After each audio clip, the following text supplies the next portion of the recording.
Tunakutangazia moja kwa moja kutoka mjini Goma, mashariki mwa Jamhuri ya Kidemokrasia ya Kongo. Hii ni idhaa ya Kiswahili ya MTV. Hujambo na karibu katika taarifa yetu ya habari kwa siku ya leo ya Machi 6 mwaka 2024. Tulionayo hii leo ni pamoja na raia wa Ituri na Rubero waendelea kujiswala kwa ongezeko kubwa la majeshi ya Uganda.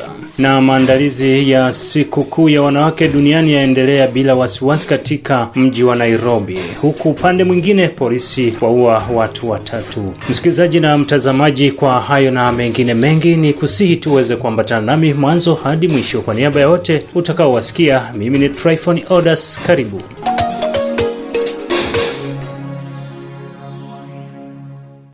Karibu sasa tuanze kuangazia tulionayo, na taarifa yetu ya leo inaanzia huko Ituri, ambapo tunaelezwa kuwa raia wa Ituri na Rubero wameendelea kujiswala kwa ongezeko la kubwa la majeshi ya Uganda katika maeneo mbalimbali. Tukizungumza kuhusu wilaya ya Rubero, raia hadi sasa hawajaelewa kwa nini waasi wa M23 wameendelea kudhibiti maeneo mbalimbali wilayani Rubero kutokana na idadi kubwa ya wanajeshi wa UPDF. Katika landa yetu tumemuuliza mkazi mmoja ambaye hakutaka kuona M23 ikishirikana na jeshi la Uganda upande wa Luchulu, Bunagana na hata maeneo mengine yanayokuwa chini ya uongozi wa M23. Upande wa Ituri vile vile raia wakihofia kuvamiwa na UPDF, jambo ambalo haliwezekani kabisa kumaliza ADF jimboni Kivu Kaskazini, hata kama sehemu moja ya Ituri katika wilaya ya Mambasa. Christopher Munyanderu akihamasisha vijana kuungana na kukabiliana vikali na maadui. Sisi kama raia hatujui ni mikataba gani ambayo rais wa Kongo aliweza kusaini na rais wa Uganda Museveni, kwa sababu tulijua kwamba operation za pamoja Suja zilikuja ni kwa ajili ya kuweza kufuatilia huyo adui muhuni ADF ambaye anatatiza zaidi sana ngambo ya Beni, Irumu na Mambasa. Lakini wakati wanapoongeza idadi na tangu UPDF kuingia injini kwetu, tutasema kwamba hakuna hata idadi fulani ambayo tunaweza tukasema kwamba wameweza kutia ukimya ili ADF aweze kumalizika na aweze kutoka mahali hizo. Lakini tunakuta huku ambapo waliweza kuanja operation za pamoja Suja, majeshi ya Uganda walifika huko Chabi, Boga na hata ndani ya Walese Vokutu. Mpaka sasa adui ADF anaua raia. Kwa kuamkia tariki ya leo 4, adui aliua watu huko Kubanyali Chabi, ijapokuwa jeshi ya Uganda yuko huko. Na wakati wanapo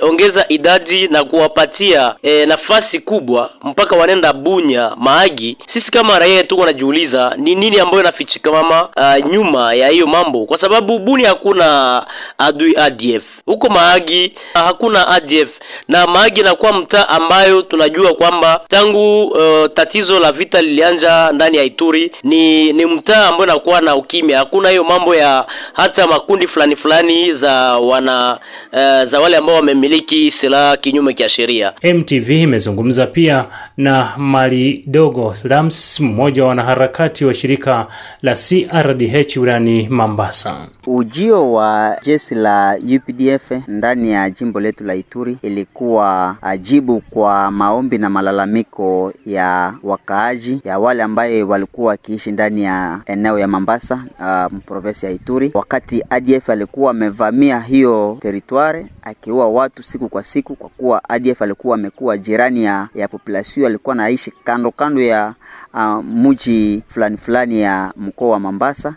Na wakati tulipoona kazi yao walipofika ndani ya hiyo eneo wakipika adui maeneo za Centrale, hata maeneo za Metome wakaweza kupika adui ADF, population iliweza kushangilia sana, raia ilifurahi sana wakiona kazi yao. Mali kidogo ashukia pia UPDF kushindwa kumaliza makundi yenye silaha, kwani washtakiwa kushirikiana na waasi wa M23 upande mwingine, hata kama washirikiani vile vile na serikali ya Kongo. Lakini kwa sasa tunakuwa ndani ya hofu, tukiona maoperation ya ADF hawaiendeleshe tena. ADF anaendelea kusumbua raia, kuua watu ndani ya territory ya Irumu, lakini huko hawaendeleshe maoperation ya kupika ADF. Lakini tunakuwa na hofu ya kuona kwamba kulingana na hali ambayo kunapitika ndani ya province ya Nord Kivu, kwa kuona UPDF inaendelea kuungana na wale wauni wa M23 wakiweza kuvamia nchi yetu, inatutia ndani ya mashaka kusema hawa watu ambao wanavamia tena jimbo letu la Ituri, wanavamia maeneo fulani kwenye ADF haiko. Tulikuwa na jua kwamba wao wataweza kutusaidia kwa kuweza kupika ADF, lakini kwa sasa maoperation kwa ngambo ya ADF hawaweze kuendelesha hizo maoperation na wanaendelea tu kuikaa. Tunakuwa ndani ya washiwashi sisi kama raia kuona kwamba hawa watu ya riske, tunahofu yale ambayo iliweza kupitika maeneo za Kisangani, maane 2000, maane 99. Tunahofu ya kwamba tena hiyo iweze kuonekana ama iweze tena kupitika ndani ya territory, ndani ya province yetu ya Ituri. Na huko nchini Kenya tunaweza kuwa maandalizi ya siku kuu ya wanawake duniani imeendelea bila wasiwasi katika miji ya Nairobi. Upande mwingine, polisi imeua watu 3 wakati wa maandamano jijini Nairobi.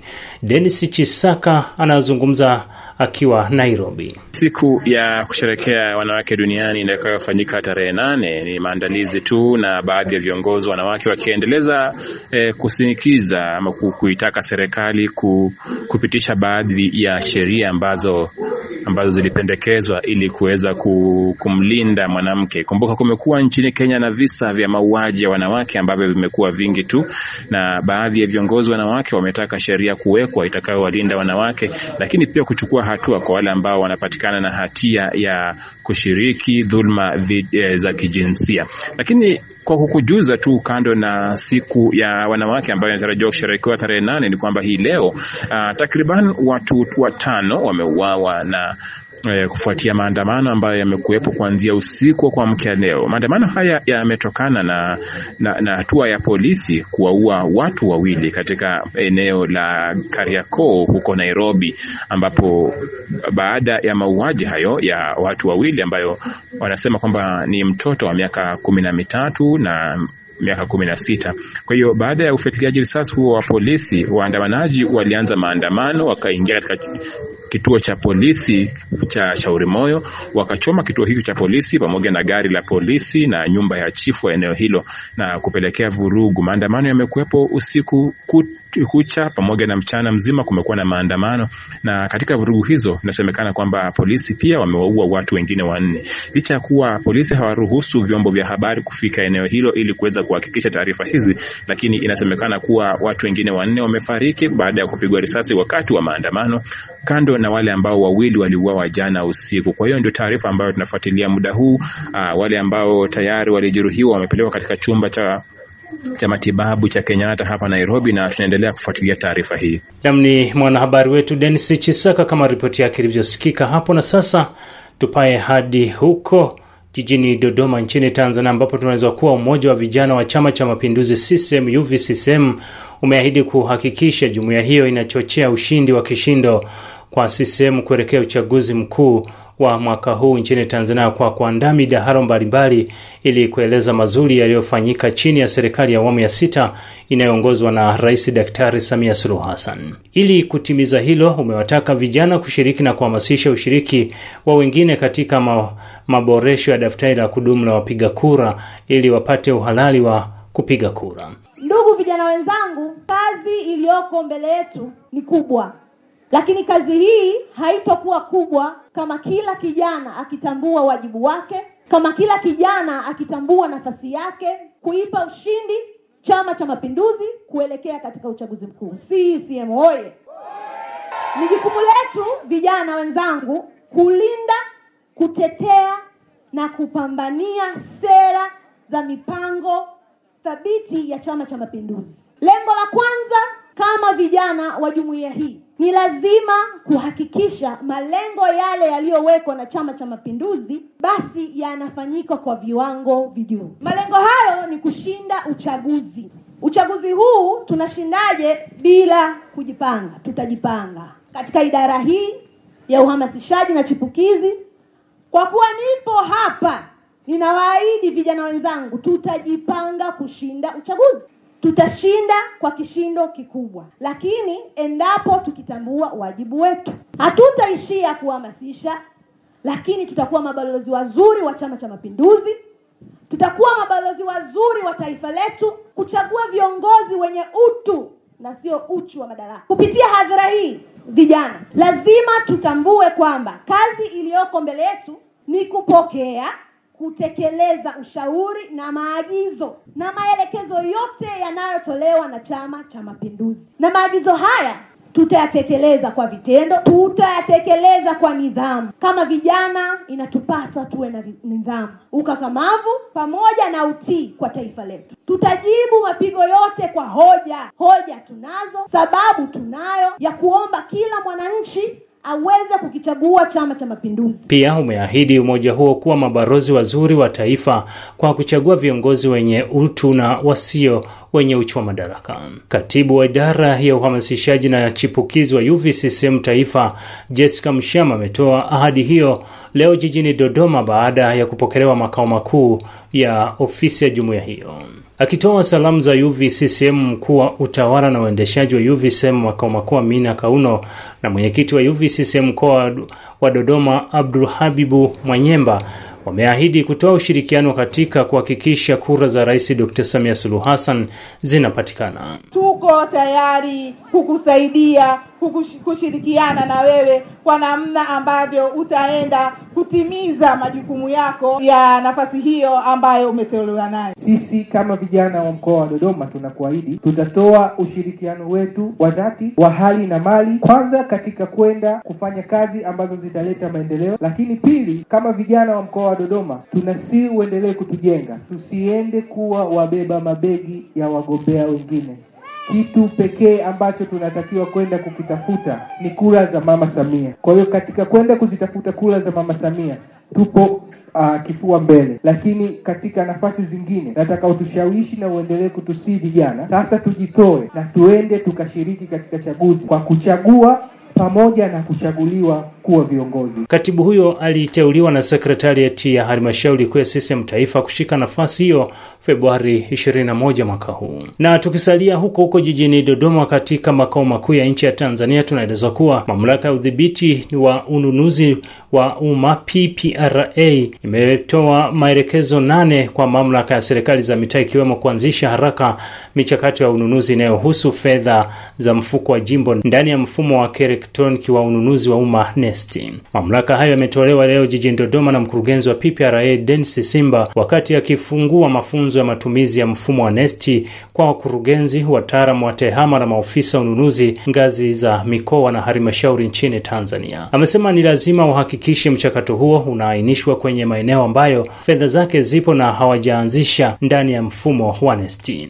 Kuhakikisha michakato ya ununuzi unahusiana na fedha za mfuko wa jimbo. Naomba nisisitize, kuhakikisha michakato ya ununuzi unahusiana na fedha za mfuko wa jimbo ambayo fedha zake zipo na michakato yake haijaanzishwa, ikaanzishwe kwa haraka ndani ya mfumo wa NeST, na sisi PPRA na nyie tutashirikiana kwa haraka kuhakikisha kwamba hitaji hili tunalifanyia kazi ndani ya kipindi kifupi, yani kati ya wiki moja wiki mbili zijazo. Namba 3, kuhakikisha miradi yote ambayo ipo kwenye bajeti ya halmashauri au vituo vya kutolea huduma facility kwa mwaka wa fedha husika ipo kwenye mpango wa ununuzi. Aidha, ametaja changamoto zinazokabili serikali za mitaa ambazo PPRA inakumbana nazo kuwa ni pamoja na makisio ya bajeti yasiyo halisia na kusababisha washindwe kutopatikana. Amesema PPRA itashirikiana nao kuhakikisha changamoto hizo zinatafutiwa ufumbuzi, na kwamba kwa wale wajanja wanaodhani mfumo huo hauna macho, wapo mbioni kukamilisha uimarishaji wa mfumo na kuwa suluhisho kwa kutumia tehama.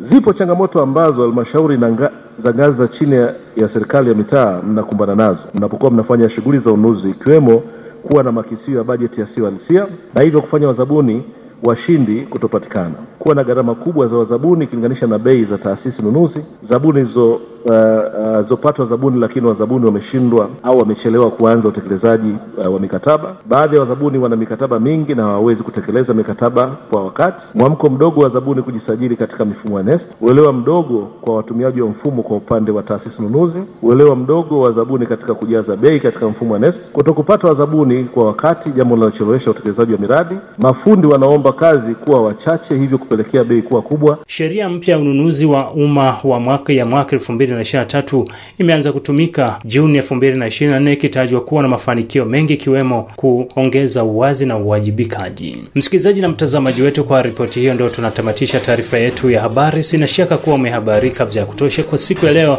Kwa siku ya leo ya Machi 6 mwaka 2025, ni kueleze kuwa kutamatika kwa taarifa hii ya habari ndio mwanzo wa maandalizi ya taarifa nyingine ya habari, lakini pia tunaendelea kusikika eneo zima la maziwa makuu kupitia redio wa shirika na duniani kote kupitia mitandao yetu ya kijamii kwa jina la MTV Online. Mimi ni Tryphon Odas kwa niaba ya mwandaji wa taarifa hii ya habari Hassan Chawela akiwa mjini Goma. Hadi wakati mwingine, asante na nikutakie siku njema.